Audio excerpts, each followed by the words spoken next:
Good evening YouTube, my name's Sean Connors and welcome back to Outsiders. Tonight I'm going to be doing a DM's Tips video. DM's Tips video with a slight difference. This is just going to be a few very quick, very simple pieces of advice, little tips that I've found invaluable over the years, and I want to go into a little bit of detail why. I only want to open the door for you and leave the rest to your own imaginations and devices. So the first one I want to start with is, without throwing it all over the place, is coinage. I'm a great fan of actually using coins. Now these are actual role-playing coins. I don't know how well they come out, but you can see you've got 100 silver piece and you've got 10 gold crowns there and that sort of thing. And these are great. And what I love about coins, particularly coins, which is a wonderful thing, or you could use anything that you can lay your hands on. Quite a few good props. The great thing with them are, as a DMing tip, is it really creates a sense of reality in an illusionary world because it's physical. It's something the players can handle. And I love that feeling around the table, particularly when they're buying things, it's downtime. It just makes downtime very exciting when they're dealing negotiations and discussing things and talking between themselves. And the other thing it allows me to do as a DM, which is quite crafty, is, you know, you can wander around the table. My players are used to it now, actually. Wander around the table, you know, and slide a few handfuls of coins out in your pocket. Once it's gone, it's gone. Now they'll ask you, you know, they'll be starting to, what happened? Where did my money go? It must have been pilfered. It is a very interesting thing. So you get these players holding their coins, maybe arguing with each other. Brilliant what a few coins can bring to your game. And that's why I say props are so valuable. We spoke about them before, but it's a great one to revisit. So without a doubt, get your hands on some sort of coinage system that you would want to use in your fantasy games or any game.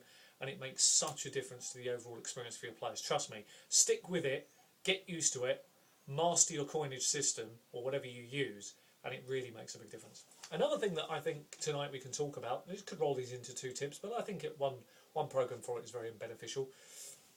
Magic. The way you handle magic can be critical to creating that interesting illusion around your tables. I'm going to give you one example of many that you can, and use this as a springboard for your own inventions, really. I found myself a long time ago that my games, certainly with Magic, although I was very good at trying to describe the effects and coming up with that, eventually it all sounds very much the same. It doesn't matter how good a DM you are, you know, it's a magic missile. And it is more difficult coming up with more imagery with it than you can do, and too much imagery and the players are bored silly. But if you pick your spots and you choose something unique and then come up with them to get the players, particularly experienced players and new players as well, it certainly works, thinking very much and putting themselves in that situation, it can really help. And here's a great example of that. One time my group was using invisibility, but was still trying to be a lot near the group. Was still trying, his particular character was trying to work alongside the group. But of course he still sat there. So from a physical point of view, everybody can see him.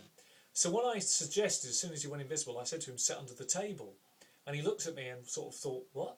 I said, just sit under the table and everybody carry on playing. When you're talking, just talk to him as if he's around you and you'll understand where I'm going with this. So suddenly they realised that they could only hear his voice, they couldn't see him, and it made the whole spell feel so much more realistic. Now I wouldn't do it every time, of course, but it really did create a sense of fun. And people began to remember some of the really good bits about why they got into this game in the first place, particularly experienced players, and they realised the difficulties when casting these spells because they thought, yeah, we've got to be more mindful of how we do it because we can't see them.